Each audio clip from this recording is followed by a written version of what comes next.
My next guest is Sean Williams. Sean is a British journalist based in Berlin. His writing and photography have been featured in publications including The New Yorker, Harper's, GQ, Esquire, Wired, The Economist, and many others. He's written about everything from drug kingpins and human traffickers to sports stars and most things between.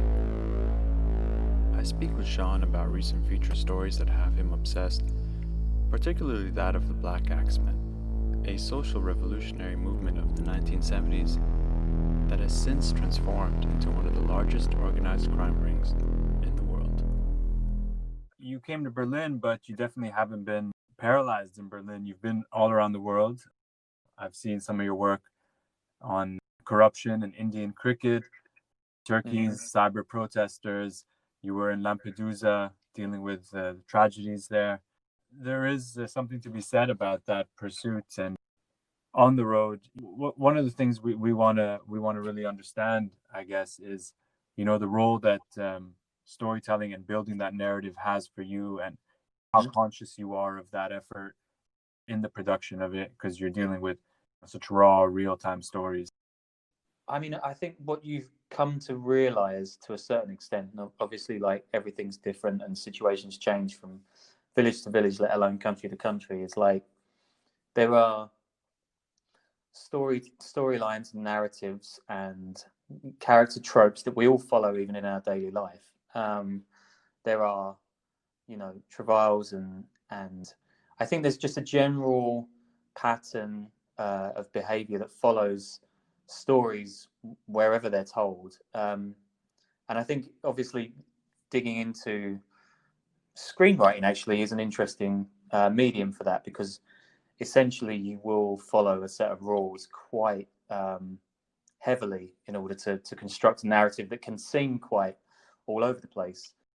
In non-fiction storytelling, it's non-fiction, so you've got to stick to the facts, but there is no reason why you can't build a captivating arc around that. And I think that's something that I like to bring to my work, is kind of a screen writing mentality almost to a feature writing profession. I feel that people engage with stories, I think, is what I'm trying to say. And I think they're going to engage with stories whether they're Christopher Nolan blockbuster or a small feature in your local newspaper. And there are certain storytelling techniques and ways of presenting a story that will make people engage with something more. And the more people engage with something, the more effect you can have as a journalist. So, yeah, I think that's an important part of the job. How did you get your first break on a sort of, more serious, perhaps even somber story? I mean, it depends. Yeah, I guess it depends what you mean by break. But I mean, I definitely think that from a personal perspective, when I realized I wanted to do this kind of reporting was when I went out to Egypt at the middle of the Arab Spring. I'd never covered anything anywhere like that. I was working for a pretty sedate trade publication in Dubai. I lost my job in the financial crash in 2008. So I was kind of looking around and found a job working for this random trade magazine in Dubai. I was like, yeah, I'll live outside of the UK. And then that kind of whetted my appetite for living abroad generally. And then I used my holiday time then I did two kind of big trips. I went to Egypt for a while. And then I went to India and covered corruption in cricket as well. So I just kind of used my free time. I mean, I was single and I was an idiot, so I was only going to spend it on going out anyway. So I spent my money on going and trying to chase stories. And I think when I rocked up in Cairo, that kind of got me really into this world of journalists and current affairs and trying to really meet people from different worlds. And I don't know, it just kind of took me back. And I mean, Cairo is an incredible place anyway, especially if you've not got much traveling experience, which I hadn't then. So yeah, it's I'd say that was my first kind of foray into that kind of work. I spent a little while outside of journalism, and then I decided that I really wanted to become a freelancer again and really make a go of it. And then I got on a plane to Somalia, and then just decided that no one else was there, and then I'd try and get a bunch of stories there. And I guess that was my big break as a freelancer, because that kind of got me through the door in several publications. yeah, I think that trip in Somalia was really what kind of made my freelance career to some extent. How do you show up in a place and just start? Yeah, I mean, there are kind of two answers to that. The first is how I'm going to make it work for me as a professional. How am I going to make money from a trip? And, you know, I think it's important that if you're going to say you're going to be a journalist, that you don't want to be a hobbyist. You want to make it work financially for you. And having that experience is a good thing to do. So what I mean is, like, for instance, when I went to Somalia again, this first trip, I didn't really have much experience doing foreign reporting. I made sure that I gave myself a long time there. And I looked at different sectors. So there were a couple of things I wanted to cover. Obviously, there was issues with terrorism and political instability that I wanted to cover, kind of from a news angle.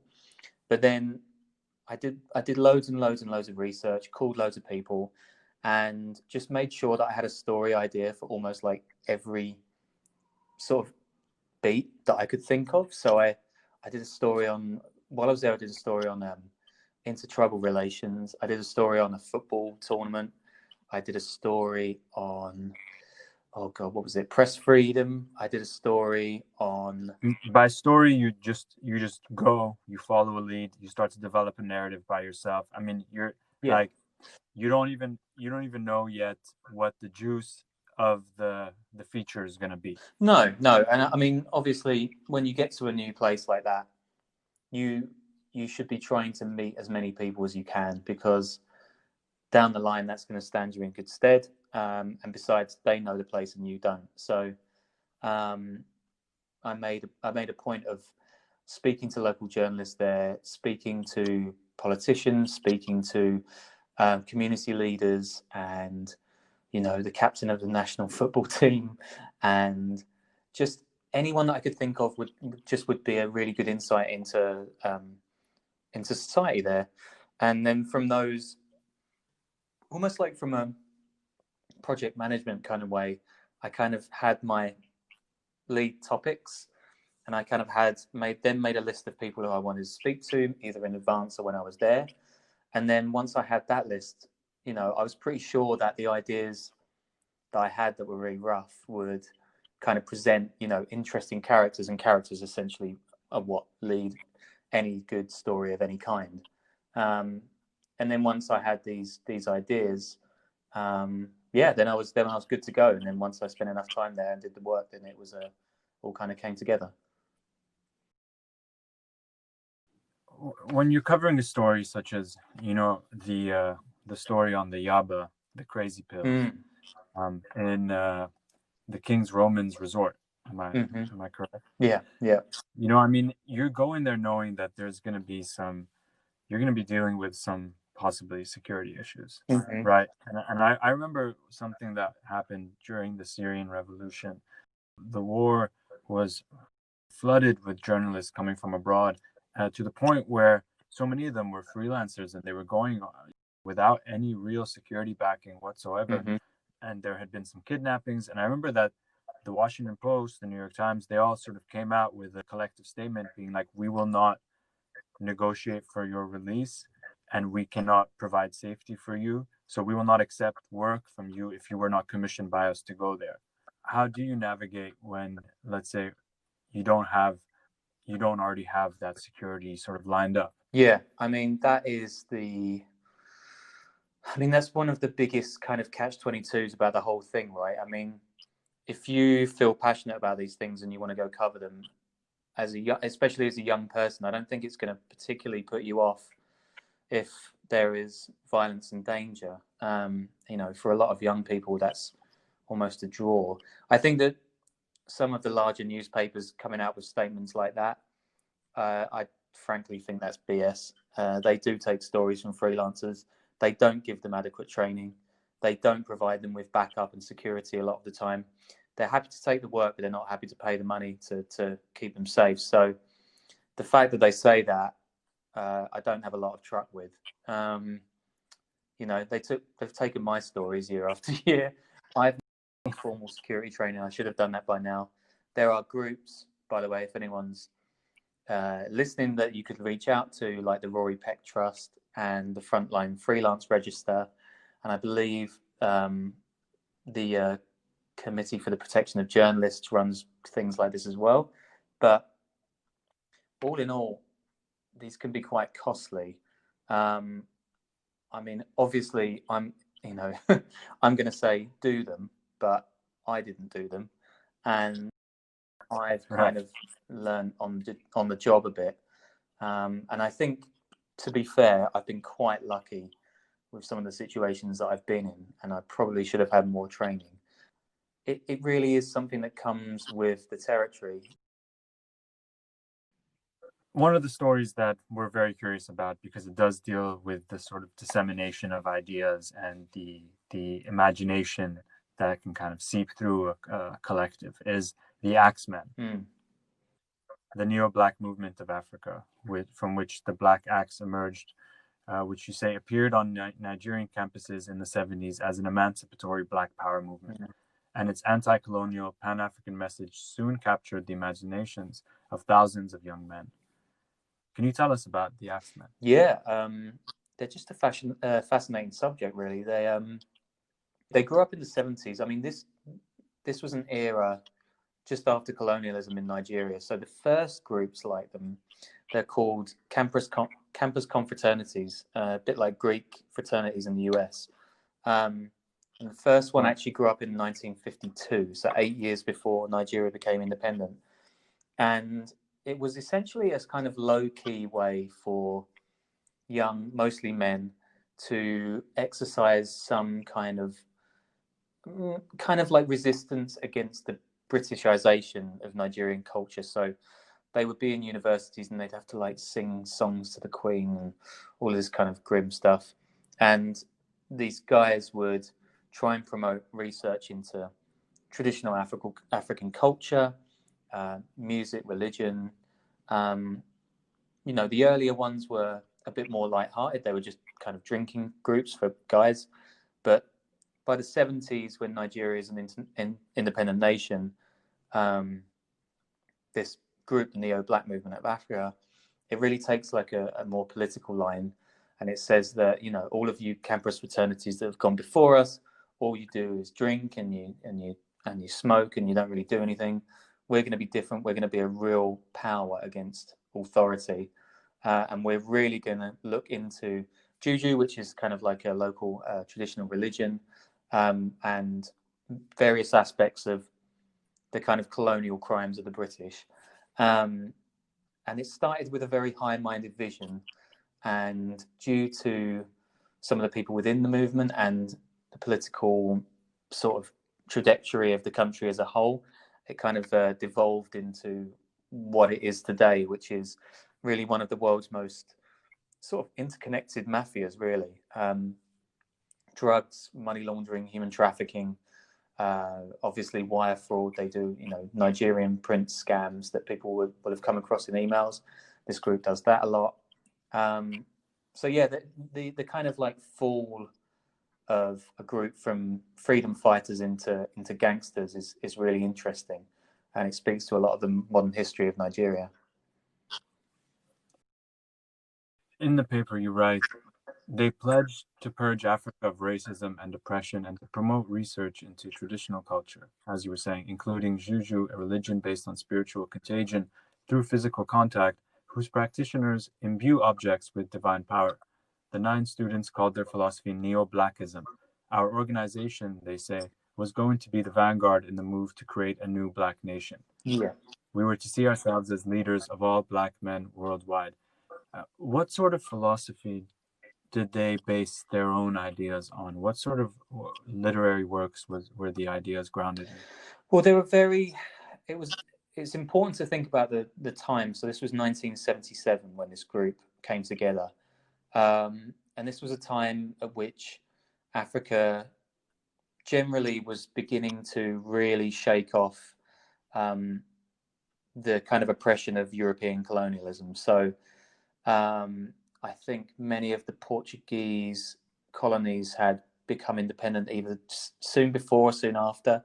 There was a lot of rioting and anti-apartheid movements in South Africa at the time. So they were kind of inspired by that movement. And then a lot of like traditional African literary figures. I mean, Wole Soyinka, in fact, was a Nobel Prize laureate in literature. I think that would be several years after, but he actually founded the first Nigerian fraternity in the 50s. So they used a lot of this political kind of moment in which Africa as a whole was kind of waking up to a very sort of Pan-African identitarian vision. There's also another thing to note is that year they had a giant festival in Lagos called Festac, which was a sort of nationalistic celebration of Nigerian and or African culture. And they had like African-American singers like Stevie Wonder and Audre Lorde and other performers at this giant kind of special made town outside Lagos. And that was actually cynically used by the Nigerian government to sort of stir up nationalist sentiment. But you get the idea of this time being very hot for like there was Negritude, which is a French speaking similar kind of movement. So they were just trying to jump on this spirit of the moment. And in that moment, what we see is a sort of yearning and a coming together, what some have described as a third worldism that emerged during that time, a sort of reawakening or an awareness of collectivism against perhaps forces of colonialism, forces of globalization. Perhaps there was that third world awakening, this sort of resistance, anti-imperialist global movement. There are certain facets and ideologies that emerged soon afterwards, perhaps in the 80s and 90s, that kind of silenced the spiritual aura of these earlier modes of thinking. Did this affect the path of the Axemen at all? Well, I mean, we're definitely steering outside of my knowledge base somewhat, but definitely in Nigeria's case, interestingly, the country was and still is heavily divided between a Muslim north and a Christian south.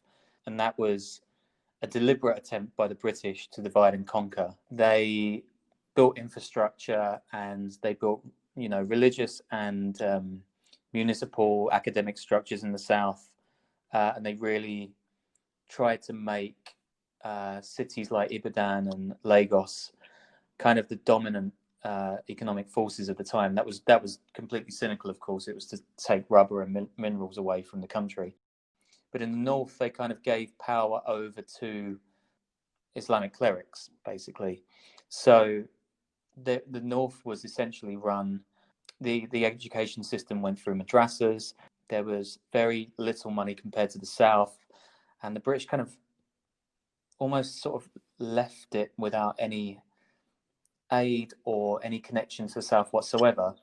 And I mean, in the spirit of the Axemen was a very the Black Axe was a very southern movement, right? So it actually grew up in the sort of south and southeast of the country, near where the Niger Delta is, so where a lot of the oil riches are. So it really didn't translate to the north. So in terms of that relation, no. But I mean, in terms of modern, separatist and or other movements, yeah, I mean, that kind of contributed to a lot of the restive areas in northern Nigeria today. Would you say that you mentioned Benin City as a sort of the mother temple? Yeah. How does that translate into the experience of the movement? It's really, really important, Benin City, to not just the movement, but to Nigerian sort of national culture as well. So Benin City was once the center of this really prosperous, really technologically advanced sort of medieval, middle-age kingdom that spread across sort of the Gulf of Guinea, across West Africa. I believe they had like earthen walls around the city that were bigger than longer than the Great Wall of China. They were one of the first cities in the world to use gas street lamps, if I'm not wrong, and the whole city was based on fractal designs, so it's extremely advanced for the time, and it had always been coveted, obviously, by the Europeans who like to go in and nick everything they like the look of, and really that came crashing down in 1897 when the British sent I think they call it a punitive mission, but essentially they're just murderers, to go and secure that area for its riches. And they went in with a new piece of technology for war, which is called the Maxim gun, which is essentially a giant machine gun. And they ripped through all of the defenders of the city, and then they banished the king, and they took over. And that moment isn't just a breaking in the kind of political history, but really a shattering of the kind of cultural identity of the area. The British stole all of their artifacts. You might see Benin bronzes in the Met Museum, or in the British Museum in London, or in the Louvre. They really sort of decimated that region. And I think a lot of Nigerians now, and I hesitate to speak on behalf of Nigerians, but it really is seen as a kind of emblem of African excellence being sort of destroyed by European colonialism. And that was an easy symbol for a group like the Neo-Black movement to use to hang their principal theories on. So it became a really all-encompassing image for them. And it kind of drove a lot of their imagery and their philosophy going forward. And you traveled there? I traveled there, yeah. I spent about a month in Nigeria in total. I think I was researching it for about, it's the longest story I've ever done. So it took me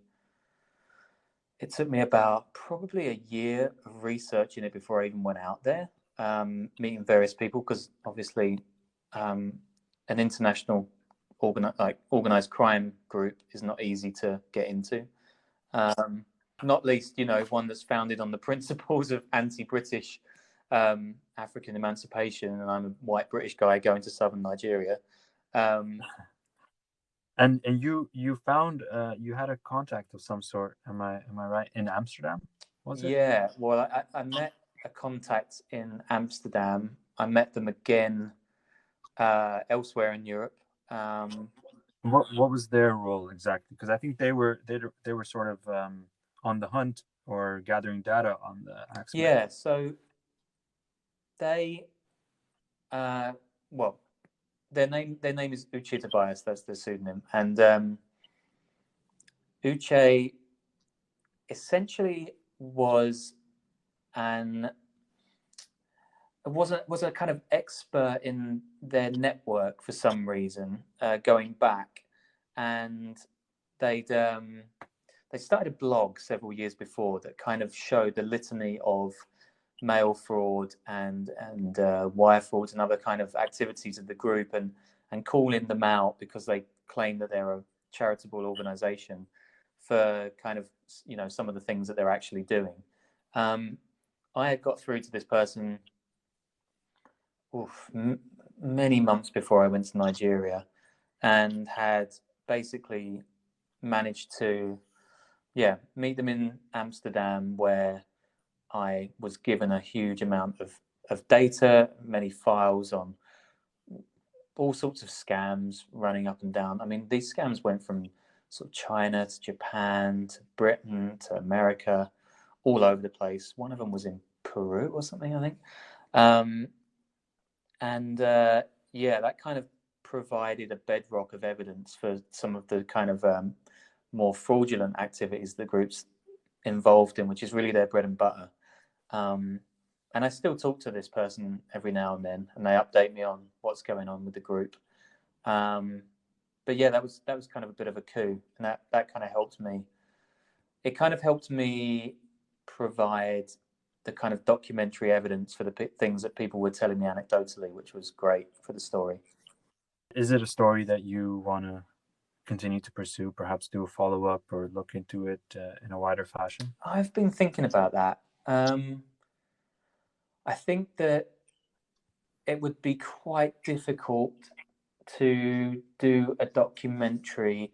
I think, to be perfectly frank, I think that an African documentary team might be better suited and or equipped to do a film or anything like that about the group. I think that I essentially broke the story to some level, and I was sort of lucky enough to get a lot of information so that I could do that. But now that there's more information out there and people better know about the Black Axis crimes in, sort of Southern Europe and human trafficking and whatnot, I think that it would probably be better suited for a Nigerian film crew to do it. Why is it that we didn't really hear that much about this movement? It was the first time I heard about it, and it's not that I know everything that's happening, but it's just not something that has come up. I think there are several reasons for that. I think one is just outright racism. I think there's a similar reason why the cops didn't pick up on it for so long, is they simply didn't think that an African criminal group could be as sophisticated and as profitable as, say, like the Italian mafia. These guys, they cover their tracks really, really well. It's really, really hard to follow them around the world. They use various pseudonyms and other far more advanced ways of covering their tracks. I think those are the two main things. And I do think it was quite new. I think the crimes they were committing that were the most alarming, i.e. the human trafficking and violent crimes, that was quite new at the time. So people were just starting to report on that as a real a kind of thing that was happening. And obviously, in kind of sort of 2014, 2015, there's a huge wave of immigration coming up from West Africa into Europe. So the news media are looking into that in more detail because it's probably starting to affect white people. So they probably care about it more, sadly. Off the back of that, there had been some stories about Nigerian women being trafficked, and it was all, so I think it's a combination of it being new at the time, a fair dose of Africa is a country-ism thrown in, and the fact that they are actually quite a, advanced, well-connected group. What's a story that's drawing your attention today?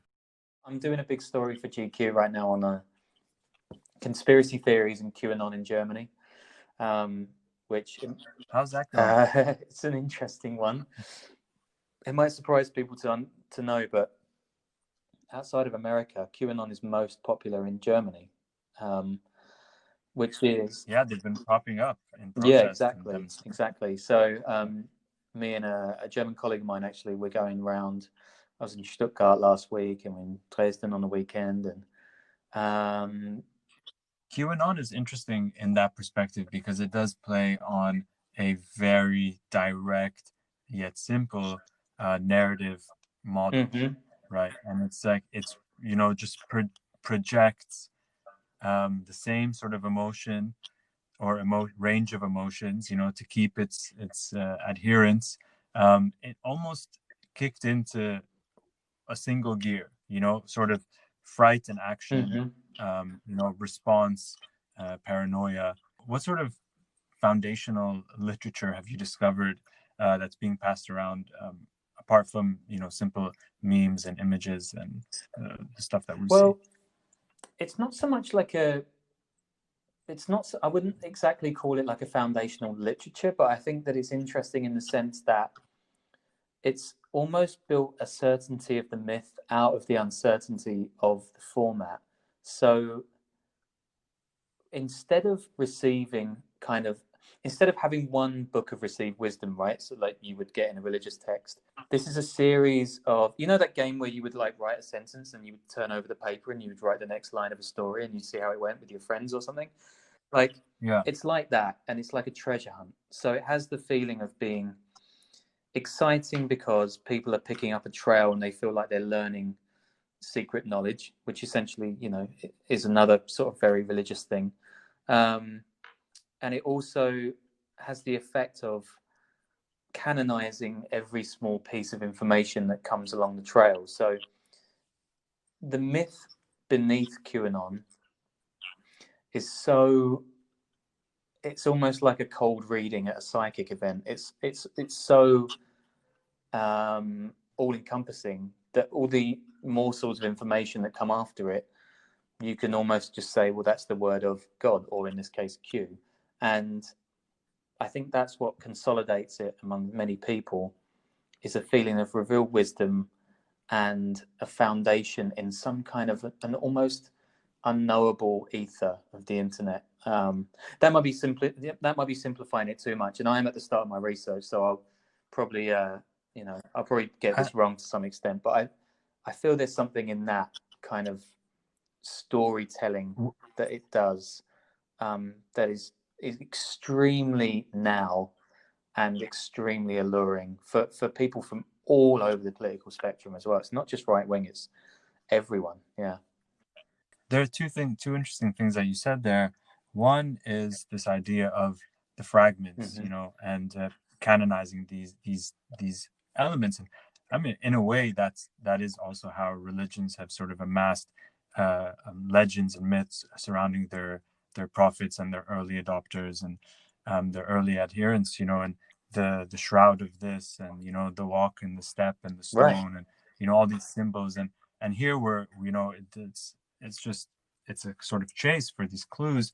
What's bewildering is, to what degree, and maybe you don't know the answer to this yet, maybe we never will, but to what degree did this just sort of emerge by accident, or was it particularly well designed? I think that from what I understand so far, I think that the meat of it was accidental, but it came out of a will to the people that created it to become a powerful voice in people's heads on the right wing.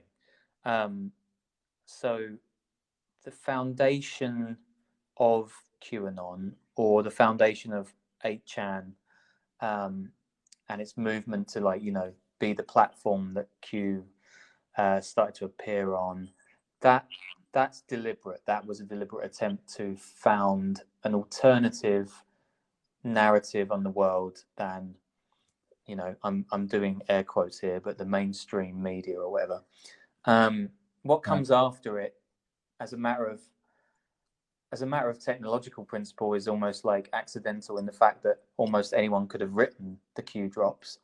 But it doesn't matter by that point. That's what I'm saying. Like the foundation of it was laid, and everything that comes after it almost doesn't matter. QAnon tomorrow could probably say that Donald Trump isn't actually saving the world from a global cabal of pedophiles, and the people that believe in it would go, "Oh, okay, well, Q said it."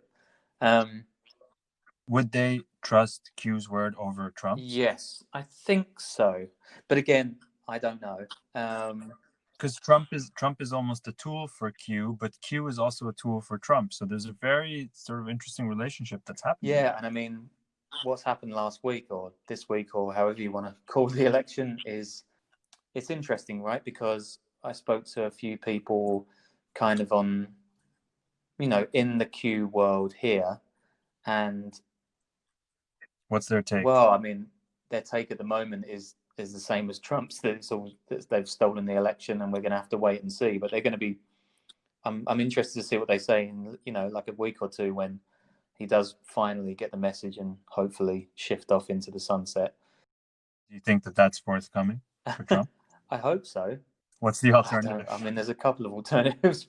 One, I mean, no, I don't think they're going to have a coup. I think that's a lot of Twitter speak. I think that, to have a coup, now I'm saying it.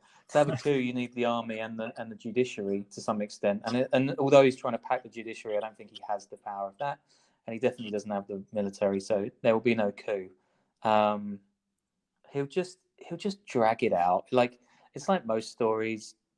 to some extent we want the sensational because that's what we like, but I think at the end of the day he'll launch a bunch of really boring legal appeals. They'll fail over time, and then he'll just shuffle out and go to Trump Tower. But yeah, what that does to the Q crowd is another matter. Maybe they'll think he's like a fallen messiah and he's going to come back and save everyone. Maybe he's going to rally some kind of a militia and storm God knows what. I don't think anything good is coming out of it, but I don't think it's going to be some kind of, palace coup. No. How to stay on this notion of Q and its sort of impact on German politics? I mean, we're both in Berlin, and you've been here since 2013. I've been here since 2014. We've seen the sort of solidifying of the new alt-right in Germany, the sort of pacifying of their presence and formalizing of the presence, of the AfD in government. What have you picked up on through this story as well, perhaps on where that's going? Because there's been a lot of silence to a degree because the media has been focused on other things, but we are hearing a lot about the advancement of the right in Germany in the way that they've sort of manipulated their narrative to enter the green movement to some degree and to enter workers' movements again, through subliminal presence and participation and, things like that. In terms of the right wing in Germany, it's quite worrying, obviously. I mean, especially in a country that has a lot of socioeconomic issues going all the way back to the war. It's hard to say. I mean, I don't know fully how nascent the so-called alt-right would be, and by alt-right, I mean, I assume you mean like the AfD and kind of various offshoots of them, and trying to, the fact that they're trying to build a sort of consolidated presence in the political landscape. It's, I think there were worrying elections a while back where they got, I think it was like 12 or 13% of the vote. It's dropped since then. I think that, I mean, it's hard for me to make a definite decision on this because I see it change. I can see this situation changing from day to day. There are certain areas of Germany that are very, very depressed, mostly in the east, and are going to remain depressed because they were built very quickly by the communist government, and they've been falling apart ever since. And there's a kind of a flight of talent and young people that no one seems to be reversing. And when you have young people, especially men, with no jobs, then you've got issues. By the same token, the integration of what, nearly 1.5 million immigrants into the population has been, by all accounts, a massive success in terms of people's, integration into the workforce, into culture. I think almost everyone agrees that it's one of the sort of triumphs of Angela Merkel's terms. So it's almost hard to say, really, that I think QAnon and this conspiracy movement that goes around the COVID pandemic is interesting because it represents not so much a nascent right wing, but it represents a kind of a nascent question about the nature of democracy, and whether, and a kind of general rejection of governmental authority. The nature of reality, to a degree. Well, yeah, as well. that's the problem with this post-truth world that we're living in at the moment, which Mr. Trump has helpfully pushed in the wrong direction. Again, it makes it seem that with the confluence of social media and populism and sort of this post-trutherism that runs through politics right now, it makes it seem that QAnon is almost like an inevitability, and that's worrying. That is a really worrying thing that's going on right now, and I'm hoping that, after the US election and hopefully some other changes in Europe can help push that in the other direction towards truth being really important, because otherwise I think we're pretty screwed, actually. Sean Williams, reporter Thank at you. large. Thank you very much.